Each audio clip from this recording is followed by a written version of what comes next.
Pues lo que yo he intentado hacer es un poco seguir la tónica que hizo Jorge en cuanto a lecturas. Van a ser tres relatos o pasajes en los que, bueno, diferentes historias, se va a contar algo, pues son historias de aventura, de guerra, de lo que sea, y tienen siempre algún significado o podemos extrapolar algún significado con respecto al rugby. La intro más o menos ya lo he hecho, lecturas de un rugby confinado. Lo he titulado Relatos y pasajes del yo al nosotros. Del yo al nosotros, ¿a qué me quiero referir? Porque lógicamente dentro de cada lectura pues podemos encontrar muchas cuestiones relacionadas, y es que casi todo lo podemos relacionar con el rugby. Pero vamos a enfocarnos en lo que yo como individuo me aporta el rugby o puedo aportar por el rugby, y lo que yo como nosotros podemos aportar o nos aporta el rugby hacia nosotros, ¿vale? Esto es lo que os decía, la forma estructural que yo he hecho. Son tres lecturas, ¿vale? En lo que voy a intentar que sea extrapolar desde cada lectura un yo o un nosotros, y que al final, y que al fin y al cabo repercuta o lleguemos al significado de lo que nos aporta el rugby. La obra de teatro Ayas de Sófocles. Y bueno, la introduzco un poco para que lo tengáis en contexto. Ayas era el hijo del rey de Salamina. Cuando empiezan a disputarse la guerra de Troya, pues Salamina va como de una ciudad-estado, una confederación, digamos, hacia Troya, en la guerra de Troya que todos conocemos. Si no hemos leído la Ilíada, pues hemos visto la película de Troya de Super Brad Pitt. Y Ayas era uno de los caudillos, ¿no?, más importantes, del cual se decía que era el guerrero más fuerte, siempre detrás de Aquiles. Lo describen siempre como un guerrero muy corpulento, muy físico, ¿no? Y que muchas veces ese impulso de superioridad pues le lleva a cometer alguna temeridad en el combate. Eh, como os digo, en la guerra de Troya participa Ayas, y bueno, digamos que su historia, aparte de esa introducción, comienza cuando tiene un combate con Héctor, a las puertas de Troya, porque deciden que en vez de que los ejércitos se líen a llamar porrazos, pues que sean sus mejores soldados los que combatan. Ya previamente había habido un combate previo, pero bueno, luego deciden que sean los mejores específicamente. Por parte de la confederación esta griega, que yo llamo confederación, no lo sé para tanto el término que podrá utilizar, se presenta Ajax, o sale por sorteo Ajax. Eso Sí, sí, es ese. las obras que leamos. Y por parte de Troya sale Héctor, el príncipe Héctor, hermano de París. ¿Qué ocurre? Héctor y Ajax son dos buenos guerreros y literalmente se pasan todo el día luchando hasta que el sol se pone. Una vez el sol se pone, pues los consejeros de cada ejército deciden pausar el combate. En este caso, a partir de aquí, leo. Héctor, apoyado sobre la espada y con el sol poniente en los ojos, obedeció la orden. Basta por hoy, continuaremos el combate hasta que los dioses nos concedan la victoria a uno de los dos. Pero ahora el día termina, y es bueno dar paso a la noche. Eso le dice Héctor a Ayas. A lo que éste le contesta, me complace hacer lo que dices. Y ambos se miraron sin resentimiento. Quizá no nos volvamos a encontrar en la batalla, dijo Héctor. Separémonos, pues, con un intercambio de regalos. Que la gente que nos recuerde en tiempos venideros diga, esos que pelearon como enemigos se separaron hoy unidos por la amistad. Esto ya podemos encontrar aquí, digamos, la primera similitud ya con el rugby, ¿no? Voy dando pistas también. Héctor le dio a Ayas una espada con la empuñadura labrada en plata, y Ayas le respondió con un vistoso talí, teñido de púrpura. Un talí es una especie de cinturón. Y a continuación, cada uno de ellos se volvió con los de su bando. ¿Qué pasó? La guerra continúa, ¿vale? Y aquí, al final de dicha guerra, pues resulta herido de muerte, muere. Y los caudillos griegos entran, una vez acabada la guerra, entran en la lucha por la armadura de Aquiles, la cual se decía pues que fue forjada por los dioses y que tenía pues esos poderes también de divinidad que le daban a él. Y en esta pugna entran principalmente dos personas. Odiseo, Odiseo Ulises, personaje principal de la Odisea, y decide pues que con la propia espada que le da Héctor, ponerse allí a espadazo limpio con todos los que pilla. ¿Qué pasa? Que él, mientras está matando a todos los griegos que él cree que está matando, ya por el propio Odiseo, en realidad está sobre un encanto, está hechizado por Atenea. Y lo que está matando en realidad son reses y cabezas de ganado. Cuando se despierta de este letargo, bueno, el matar animales en Grecia sin ofrenda de sacrificio, digamos, sin ser destinados a tal o para comida, estaba un poco, o sea, estaba, digamos, penalizado religiosamente. Cuando él se da cuenta, pues ve la atrocidad que llevó a cabo por la ira y por el afán de querer esas armaduras, ¿no? Que decide poner fin a su vida. Y aquí más o menos es en el punto en el que empieza el libro de Ajax, de Sófocles, ¿vale? Esta obra de teatro. Os voy a leer el monólogo, el más importante, que es cuando decide quitarse la vida, en el que reflexiona sobre todo lo acontecido. Si os dais cuenta, por ejemplo, en la imagen superior derecha, es Ajax que está enterrando la espada de Héctor que le dio en el combate. Y no os cuento más hasta ahí. Leo, es un pasaje breve. Todo lo oculto, el vasto e inmesurable tiempo, lo hace crecer a la luz y cubre lo manifiesto. Y nada hay inesperado, sino que incluso el terrible juramento y las obstinadas mentes son vencidas. Así también yo, que las dificultades entonces hacía frente, cual hierro en el temple, me ablandé en el filo de mi lengua por esta mujer. Esto es un diálogo que tiene con Tecmesa, su mujer. Y compasión siento de dejar la viuda en medio de mis enemigos y a mi hijo huérfano. Ea, iré a bañarme a los prados costeros, para así purificar mis manchas y escapar a la pesada cólera de la diosa. En este caso Atenea se refiere. Caminaré hasta donde encuentre un lugar no hollado y esconderé esta espada mía, la más odiosa de las armas, tras cavar en aquel punto de la tierra donde nadie lo vea, que es la imagen que se muestra en la esquina superior derecha, ¿no? Ea, que la noche y el Hades lo guarden allá abajo. Yo, desde aquí con mi mano, la tomé de Héctor. Perdón. Yo, desde que con mi mano la tomé de Héctor, regalo de mi mayor enemigo, ya ningún beneficio recibí de los argivos. Verdadero es el refrán de los mortales. De enemigos regalo ni provecho. Y aprenderemos a respetar a los atridas. Jefes son, por lo tanto, hay que doblegarse. ¿Por qué no? También las situaciones severas y firmes se doblegan bajo las autoridades. De manera tal, los inviernos de pie y de nieve se retiran ante el fructífero verano, y la bóveda sombría de la noche se aleja ante el día de blancos caballos con su brillar resplandeciente. El soplo de los terribles vientos puso en calma al resonante mar, y de igual forma el todopoderoso sueño suelta después de haber atado y no retiene por siempre tras la captura. ¿Cómo nosotros no vamos a saber ser sensatos? Yo incluso, puesto que hable, con la idea de que también puede volverse a ser amigo, y ante el amigo dispuesto estaré dispuesto a ayudarle colaborando en la medida apropiada a la idea de que no persevera por siempre. Este es el extracto el primer extracto que os quería comentar, ¿vale? O lo que quiere decir es que el propio regalo de Héctor, es decir, el aprovecharse de una ventaja o digamos una recompensa no merecida, al final le castigó. Es con esa espada con la que matan las reses. Entonces, el proverbio este que dice que de enemigo regalo ni provecho, muchas veces el querer consolidar una victoria que cuando se presentan 11 a jugar y decimos,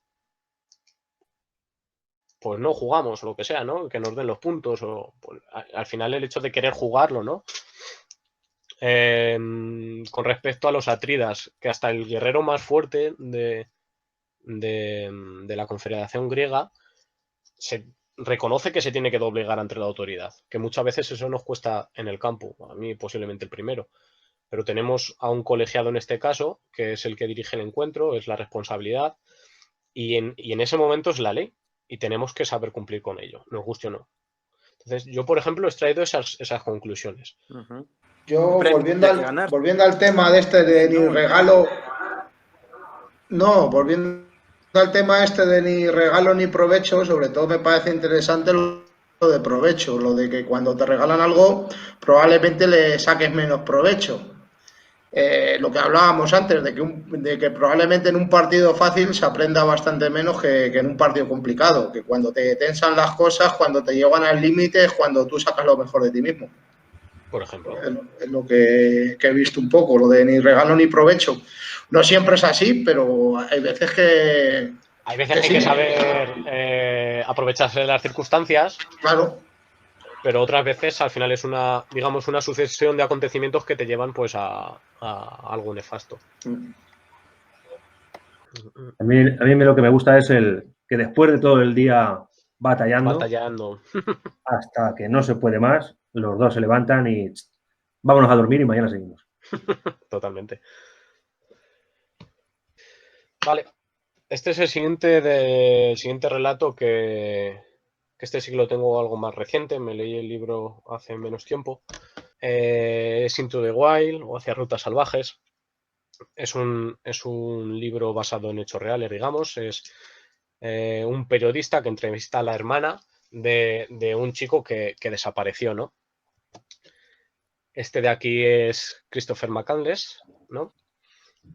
Un chico que con 22 años, pues tras acabar la carrera de antropología en Atlanta, en Estados Unidos, decide alejarse de la sociedad, decide buscar aventuras, decide apartarse de todo eso que según él envenenaba y vivir esas aventuras o esas experiencias para buscarse su yo interior, ¿no? Y volver a un estado más primitivo. Cuando se fue, ¿qué hizo? Desapareció, no le dijo a nadie dónde iba, cogió el coche, eh, tenía unos ahorros, no me acuerdo exactamente la cifra, con respecto a lo que le quedaba de la universidad o lo que había ganado tal o lo habían dado sus padres y los donó a Intermon Oxfam y se guardó una pequeña cantidad pues para poder sobrevivir, ¿no? Para intentar pagarse esa subsistencia y poder viajar al norte, que es al final donde él quiere ir. Le hace un primer intento que no consigue llegar, llega el invierno y entonces decide volverse más hacia el sur. Y en el segundo año es cuando finalmente consigue llegar a Alaska. Tres cosas básicas que él define, ¿no?, como fundamentales que le llevan a esta aventura. La primera de ellas es alejarse de la sociedad corrompida. Él dice que la sociedad está corrompida, ¿no? Que al final el dinero, el capitalismo que conlleva pues hacer actos que van contra natura muchas veces, ¿no? Él no quiere seguir esa tónica y decide que esa sociedad no le representa. Cree que el aislarse de esa sociedad le va a conducir a ser la persona que él quiere, ¿no? Y dentro de cada una de estas tres básicas os voy a leer un párrafo que define cada cosa. Todo esto está basado en los diarios que encontraron en ese autobús, es un autobús abandonado, que es donde se refugió en Alaska. Dice así: he vuelto a nacer, es el despertar de mi existencia. La vida auténtica acaba de empezar. Vivir con sabiduría, una atención consciente a los elementos esenciales de la vida y una atención constante al entorno inmediato que te rodea y lo que exige. Por ejemplo, un trabajo, una tarea, un libro. Todo lo que requiere una concentración eficaz. Las circunstancias no tienen ningún valor. Es el modo de relacionarse con una situación lo que tiene valor. El significado verdadero de las cosas reside en la relación personal con el fenómeno, con lo que significa para nosotros. Que muchas veces, esto lo digo, porque al final el rugby te da, no lo ves igual desde dentro que desde fuera. Al final, si tú desde dentro tienes una perspectiva totalmente diferente al que lo ve desde fuera. Lo que la sociedad opine al final, hasta que no lo vive, no puede sentirlo, digamos, que es lo que él pretendía, el sentirse vivo. Lo que dice él, llevar tareas rudimentarias básicas, un trabajo, un libro, al final eso es lo que te aporta, eso es igual que en el campo, al final cada uno tiene una tarea básica y esa tarea básica es lo que funciona un engranaje. En este caso él es un yo, pero en un equipo de rugby es un nosotros. Y ese engranaje es a partir de tareas básicas que lo conseguimos mover. Hace 2 años que camina por el mundo. Él se ve en tercera persona, ¿eh? Esto es importante. Sin teléfono, sin piscina, sin mascotas, sin cigarrillos. La máxima libertad. Un extremista. Un viajero esteta, cuyo hogar es la carretera. Escapó de Atlanta, jamás regresará. La causa, no hay nada como el oeste. Y ahora, después de 2 años de vagar por el mundo, emprende su última y mayor aventura.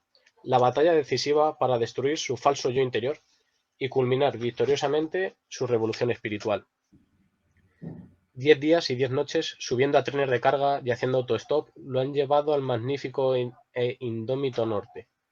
Huye del veneno de la civilización y camina solo a través del monte para perderse en una tierra salvaje.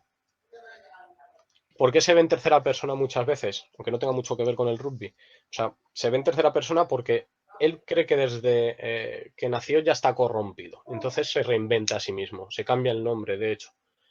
Viene de una familia un poco desestructurada, ¿no? Y bueno, tiene problemas con sus padres y demás. Lo única que más le apoya a su hermana, que es la que hace la entrevista con el periodista. Y todo esto, la experiencia de aventura, el alejarse de lo que digan los demás, el buscarse a uno mismo, le repercute o finalmente entiende que su misión es la búsqueda de la felicidad. Todo eso lo hace por la felicidad. Lo que pasa es que ese concepto hasta ahora no lo había tenido. Lo entiende cuando se aísla. ¿Por qué lo entiende cuando se aísla? En una obra de Doctor Zhivago que encuentran, ¿no? Está subrayado un pasaje donde se resume y según lo que dijeron era lo último que leyó, que lo tenía más cerca a mano cuando murió. Dice así, estaba apuntado en el margen, no subrayado. Dice, al otro lado del pasaje, dice, y así resultó que solo una vida similar a la vida de aquellos que nos rodean, fusionándose con ella en armonía, es una vida genuina, y que una felicidad no compartida no es felicidad. Y eso era lo más irritante de todo, anotó, escrito en el margen. La felicidad solo es real cuando es compartida. Aunque no lo parezca, yo lo he extrapolado al rugby muchas veces porque estos tres conceptos básicos del querer hacer algo diferente, aunque se vea como un deporte violento y demás, alejarse de lo que te dicen y en realidad buscarnos a nuestra mejor versión de nosotros mismos, ¿no? Ese yo interior que él llama. Y si al final todo lo concebimos o lo concretamos en algo, sería en la búsqueda de esa felicidad, más allá de practicar un deporte, que hay gente que lo hará solo por practicar un deporte. Hay gente que lo hará solo por el fin social, por sentirse dentro de un grupo. Pero cuando tú lo partes desde tú mismo, tú como individuo, tú lo analizas, al final lo haces porque te hace feliz y cuando no te hace feliz dejas de hacerlo. O debería ser así. Al final las obligaciones, esa sociedad corrompida que él llama, al final es lo que te destruye, ¿no? Entonces, como digamos, el resumen es eso lo que yo he extrapolado hacia el rugby.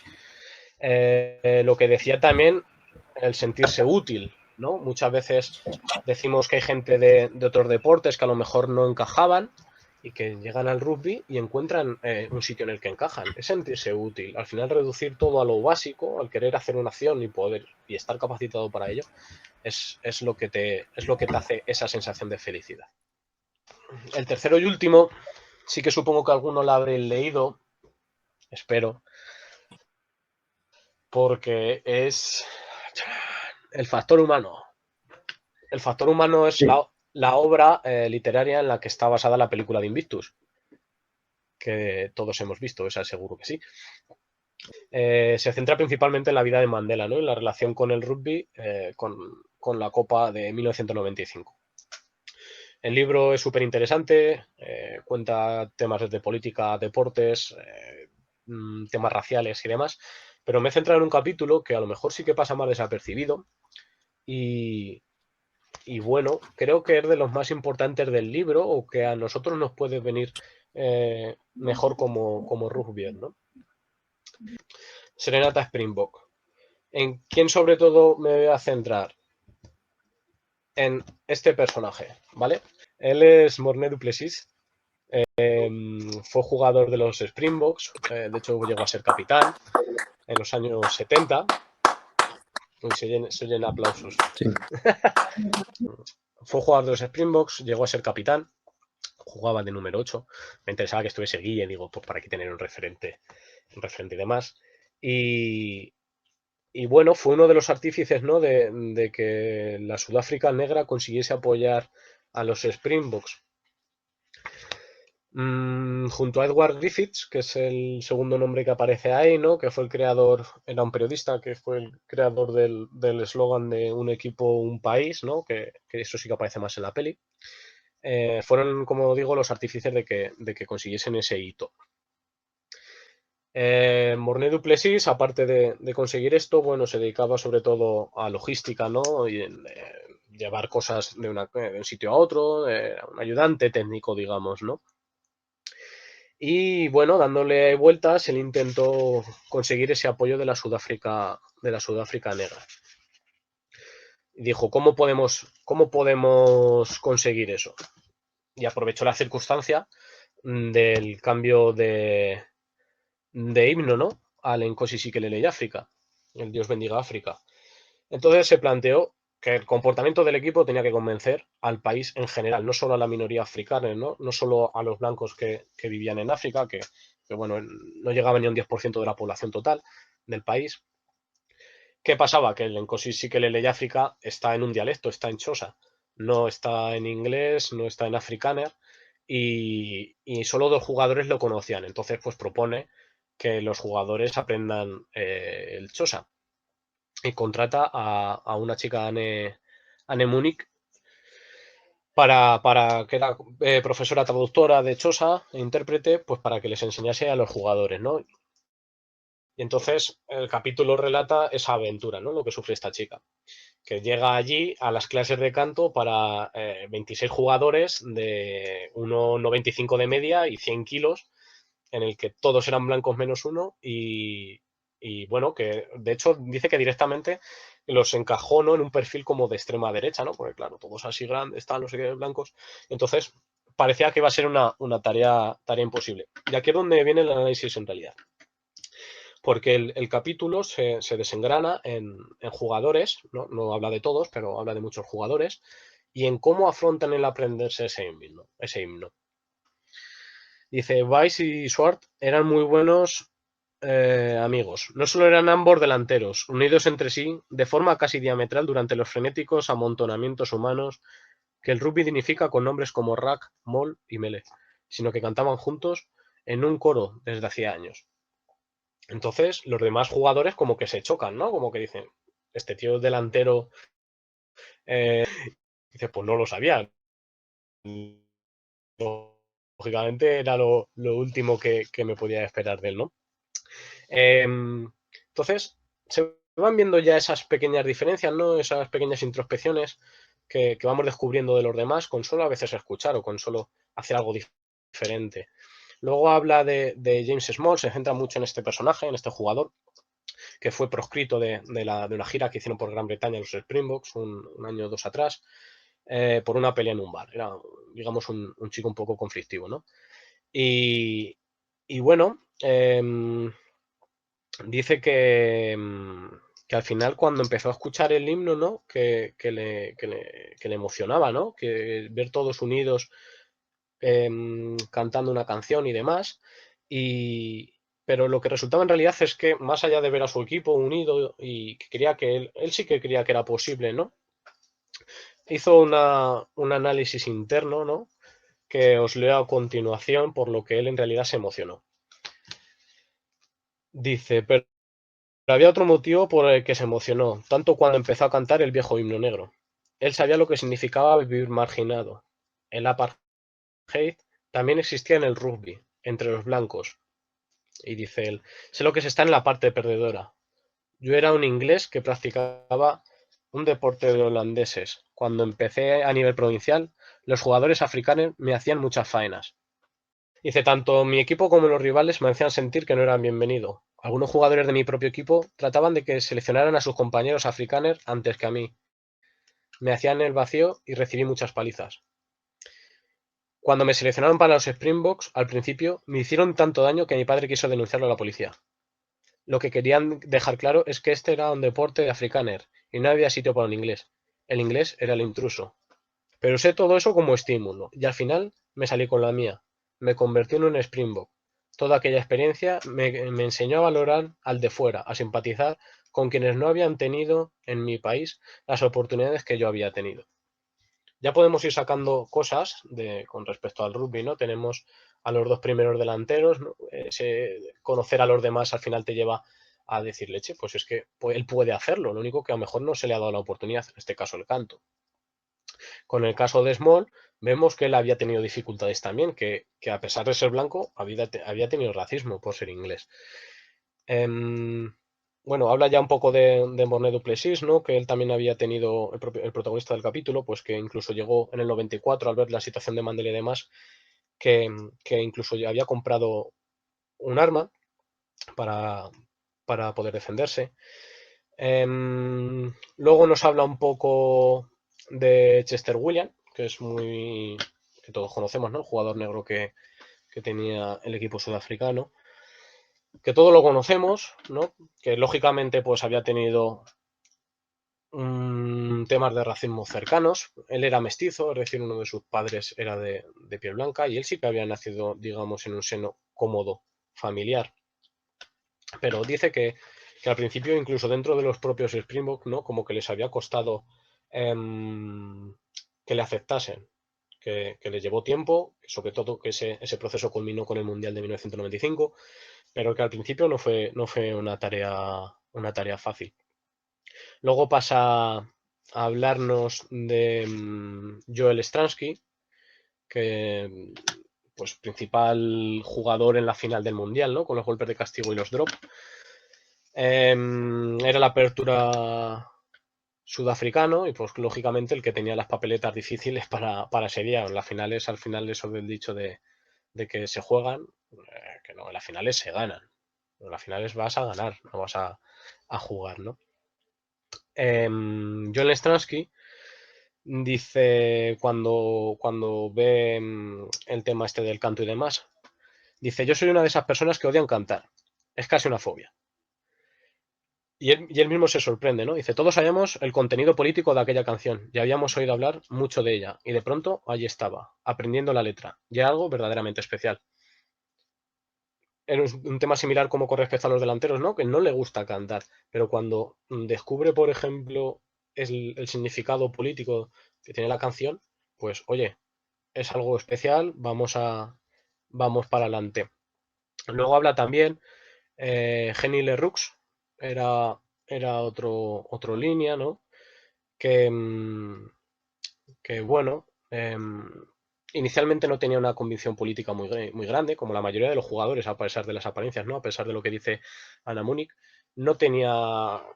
La política en realidad le daba un poco igual, lo que quería era jugar al rugby. Y dice que le sorprendió algo y que le ayudó con respecto a este tema. Dice que cuando estaban en una concentración en un hotel en Ciudad del Cabo, os cito textualmente, nos recibieron cantando, bailando y celebrando, felices de vernos, muy acogedores, un grupo de población negra en su mayoría. Fue algo que no habíamos visto nunca en nuestras carreras, unos negros ahí delante, saludándonos, con tanto entusiasmo como el que nos mostraban las muchedumbres de aficionados blancos más enloquecidos. Fue un gran momento para todos nosotros. James Small lo decía de forma más directa. Y cita, nos miramos entre nosotros y pensamos, joder, aquí está pasando algo. O de su parte. Si ellos estaban tan dispuestos a estar a nuestro lado, lo menos que podíamos hacer nosotros era un esfuerzo para aprender su canto. Que el recuerdo, muchas veces que veían en la película unas muchedumbres de población negra, ¿no? Que expresaban su rabia y su ira al apartheid, pues con quemando neumáticos y demás, como que ellos tenían que eliminar ya esas escenas, ¿no? Y dice que mientras que estaban aprendiendo esa canción, que le resultaba algo emocionante, ¿no? Por último acaba con Pienaar, que por Pienaar dice que era un desastre cantando, no es Matt Damon. Habla un poco de cómo él lo entendía, ¿no? El tema de la canción. Dice que comprendió que la victoria en un partido de rugby al final es un 50% una cuestión psicológica y que vio en la canción, en el Nkosi Sikelel y África, un valor deportivo. O sea, un valor psicológico, perdón, aparte del deportivo. Dice, en aquel mismo instante decidí que aquello era una ventaja inesperada, que nos había proporcionado Morné, que podía aportarnos algo especial antes de empezar a jugar. Si lo respetábamos y sentíamos su energía, explicó después Pienaar, que añadió sonriendo y meneando la cabeza. Ahora es asombroso si se piensa. Los chicos africanos, los blancos, cantando aquel himno. Entonces, digamos que lo que se trataba en aquel momento era buscar los nexos que tenían tanto la población blanca como el equipo de rugby más particular ante un temor, ¿no? Un temor de la población negra de que pues, hiciesen en realidad lo mismo que ellos habían hecho con los negros. Afrontar ese temor y superarlo juntos, ¿no? Por una causa mayor, en este caso podía ser superar el apartheid o podía ser conseguir la final de 1995.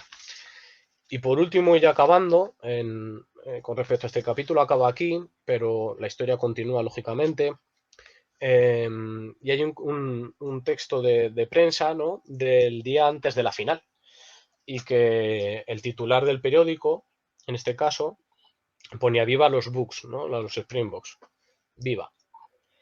Todo esto antes de la final y tenía la papeleta de jugar contra Nueva Zelanda, perdón. Y lo cita o titular, que lo importante era el artículo en sí. La Copa del Mundo de Rugby ha reforzado de forma espectacular la reconciliación nacional entre todas las razas de Sudáfrica. Han dicho esta semana varios investigadores y sociólogos, ¿vale? Que el rugby había reforzado los nexos entre negros y blancos, ¿no? Dice, además, el artículo citaba a un conocido profesor africano llamado Willy Breitenbach y que el clamor por un Estado africano independiente había disminuido sustancialmente. El Estado independiente africano era lo que querían los blancos, ¿no? Separarse de los negros. Sigue el artículo. Al mismo tiempo, las calles predominantes negras de Johannesburgo se vacían de forma extraordinaria cada vez que juegan los Springbok. Los habitantes de los distritos negros vuelven corriendo a sus casas para ver los partidos por televisión. El rugby, el asombroso nuevo fenómeno de construcción nacional, ha sorprendido a los analistas, que ven como todas las razas se han aferrado encantadas a un acontecimiento que ha desatado una ola de patriotismo latente a través de un deporte tradicionalmente asociado en Sudáfrica a varones blancos africanos. Entonces tenemos con los jugadores individualmente abriéndose ellos, empezando por abrirse ellos para conocerse entre ellos, ¿no? Sí, y que unidos por ese fin común de su mundial, de conseguir más allá del mundial una Sudáfrica unida, ¿no? Es lo que verdaderamente importa, apartar las diferencias que se unen por un bien común y que confían en sus compañeros. Nadie le da miedo cantar, nadie le da miedo expresarse. Entre ellos hablan, se cuentan cosas de su pasado, ¿no? Que muchas veces todos tenemos una historia detrás y no nos abrimos por miedo al rechazo. Al final, abrirte es lo que te da más confianza, se afianza ese nexo de unión y te unes por un bien común mayor. Os explico de dónde he extraído de estas tres lecturas cada una de ellas, ¿no? El sentirse victorioso, lógicamente, pues lo tenemos en la primera lectura, en la lectura de Ajax, guerrero formidable, ¿no? Y que lo que quiere es la victoria, y está muy bien, y al final eso también tiene que ser. Tú no puedes salir con un pensamiento derrotista. Te sientes victorioso también muchas veces quedando empate, porque tú has dado todo, que era lo que le pasaba a él con Héctor, ¿no? Y al final, cuando uno pierde, él lo lleva al extremo, pero hay que saber sentirse victorioso, como dice él, ¿no? Por los amigos y demás. Respeto por la autoridad. Lo habla el propio Ajax de los Atridas, ¿no? De cuando él pierde el respeto de sus compañeros y de los Atridas, es cuando se le va la olla totalmente. Y eso también lo tenemos en rugby. Y sentirse unido socialmente lo podemos encontrar en las tres obras, en Ajax, por ejemplo, con respecto a su ejército, ¿no? Cuando pierde su apoyo es cuando decide suicidarse. Sentirse unido socialmente, en las tres obras, perdón, hacia rutas salvajes, ¿no? Que al final es lo que él dice. O sea, se aparta de la sociedad, pero luego al final la felicidad la tiene que compartir con esa sociedad. Y en la Serenata Springboks, más claro, imposible. Compartir sentimientos, apartar las diferencias, compartir sentimientos hacia rutas salvajes, ¿no? Lo que os decía de querer expresarse, ¿no? Esa felicidad que decía él. En Serenata Springboks, el abrirse con respecto a los compañeros, apartar las diferencias, en este caso igual, confiar en los compañeros, lo tenemos ahí también. Sentirse útil, lo habla mucho en Hacia Rutas Salvajes, ¿no? el rudimentar en tareas básicas, para que al final son esas las que nos hacen grandes.